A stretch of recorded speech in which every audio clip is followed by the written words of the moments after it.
We just call them civilians.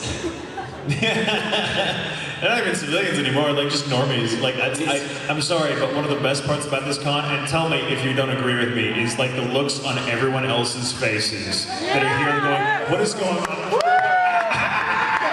I got my driver person that picked me up from the airport today got pulled over. Yesterday got pulled over on our way back. She was going like 84 in a 60 or something.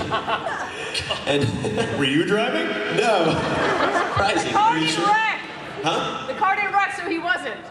Right, exactly. Oh, that's right, you made it here. So we get pulled over, and the guy, like, he seems like a lumberjack or something. Like, he was a pretty cool guy. He's wearing like a weird, it's like I don't know, he's wearing like a cowboy hat, but it's not really a cowboy hat. Anyway, I'm not gonna get into his hat style. So it turns out he's going to the Kalahari the next day, because he's like, what was your rush? Where were you going? We're like, oh, we're just trying to get to the Kalahari, we're really hungry. And he's like, oh, I'm going there tomorrow. And we're like, oh, are you going for the con? And he's like, there's a con. And we're like, oh, you're in trouble, sir. You might want to reschedule. Because he's taking his kids, and it should be interesting. I was in the restaurant last night, and this guy struck up a conversation. He was like, hey, so pretty cool place. You guys from out of town? Like, yeah. So what's with all this crazy anime stuff? And I'm like, hey. And I'm like, totally, I was like, well, actually, we're with the con. He's like, oh, I'm really, and like his tone changed completely, because I got all defensive. I'm like, what's wrong with it? What do you mean?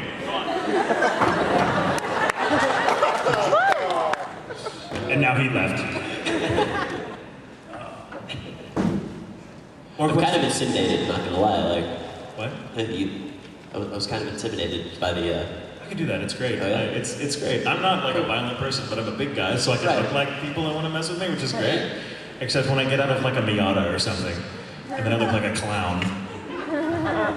There is, seriously, like if I'm with someone that has like, a friend of mine has a little Miata, and it's like a tiny little car, and if the top is down, if the top is down, I can just get in it by like doing this.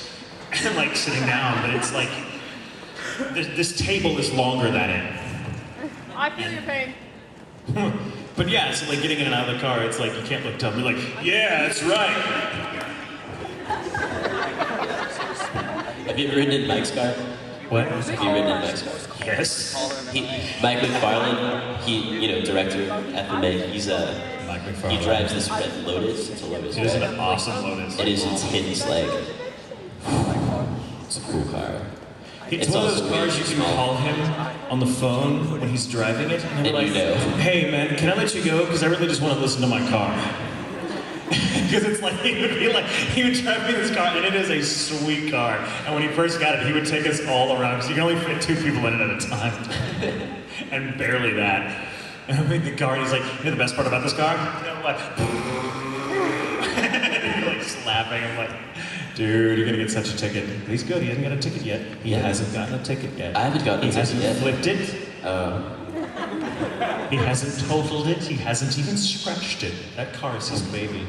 How do we get on this? More questions. Okay, That's what happens when we have questions. You, sir, yes, in the white suit. Yes. Okay, was there one role that you wanted to get but you did not get it at all? Every role I've ever auditioned for, I didn't get it. I really wanted it. Like, that role in particular, it was personal, let me tell you. So, I don't know. I'm with there, and like any role that you audition for and you don't get, you're like, but I never, looking on it now, it's like, I never want to say what those roles are because I know the people that went on to play them, and I don't want to, and I know that they're awesome, and I'm like, I look at it later, I'm like, dude, they did such a better job than I could have with that, or I never go, whatever, they sucked. Okay, I never do that, but I mean, it's like, we're like a big family up there, so if you don't get the part, someone else is going to, and you just kind of have to rest easy that the part's going to be in good hands. It's always disappointing when you don't get it, but, there's a reason. Out of curiosity, do you remember the first part you didn't get? I do remember the very first part. Yeah, me too. Yeah. I think that's something that will always stay with you, Like, yes. I used to work at a grocery store, and I still remember that I dropped apricot jam was the first thing that I broke at the grocery store I was working at. My first job was as a waiter, and I said, wow, I'm flashing back now to like dropping a glass of tea on one of the like diners On the diner. Yeah, like I was bringing her tea, and it looked horrible. Like I should have just been like, "There's your tea," but it became this, "Hey, there's your tea," and all in her lap. And it was terrible. God, why did we have to go there? I hate that memory. Like, oh yeah, awesome. Remember all the times you failed in life? Yeah, like you can never forget that. But yeah, I remember the first role I wanted, or that I auditioned for and didn't get. And then 8 auditions later, I actually got a part again. Sweet. And that was where they're like, that's the first rule of acting, is like, get used to rejection, because that's a big part of it. Like, if you can't deal with rejection, don't be an actor. Because Definitely. rejection is about 80% of what we deal with. Because for every part you get, there's like 8 or 9 that you don't. And that's just life. Makes you stronger, I guess. Or just makes you mean and bitter. Funny luck, it does both. So, you had a question back there, the brown shirt and the glasses. You. Now, if you're trying to become a voice actor, I mean, where do you go to find jobs, or how do you even look for auditions? Well, now when you say voice acting, now here's the rub. Do you mean specifically anime dubs, or do you mean any kind of voiceover work, like radio, commercials, stuff like that? Because if you want to get into the dub industry, you have to live locally to where they're being produced. And in the US right now, that means either New York, LA, or Dallas. And dub acting, and I'll get back to the bigger picture here in a moment, but dub acting itself is impossible to make a living at.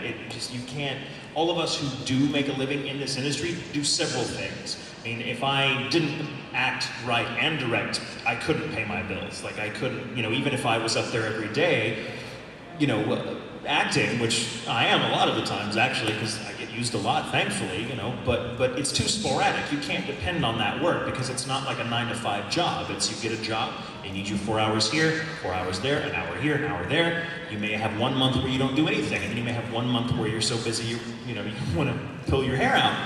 So you have to have a more regular work if you just want to do dubs, and you have to live locally. Now, if you just want to get into voice acting in general, and this is what I tell people that want to get into voice acting, you have to be an actor first, because that's the key point of it. I mean, a lot of people think that it's easy, and for some people it is. Some people it comes very naturally to them, but you need training, and if that means going to school, so much the better.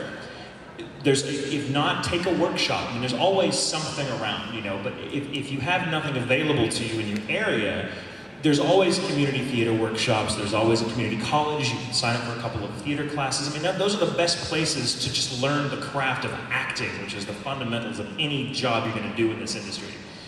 Voice acting or stage acting or film or what have you. And workshops are the best places to do it because you've got other people that are basically in the same place as you are in your life, trying to figure out their voice, trying to get control of their technique. And because you're all competing with each other, they're going to be your most honest critics. They're going to be very raw. No one's going to candy coat it and tell you that you're good when you're not. And if you suck, they're going to tell you. And so you're going to learn a lot about yourself. So you should totally take classes. And then you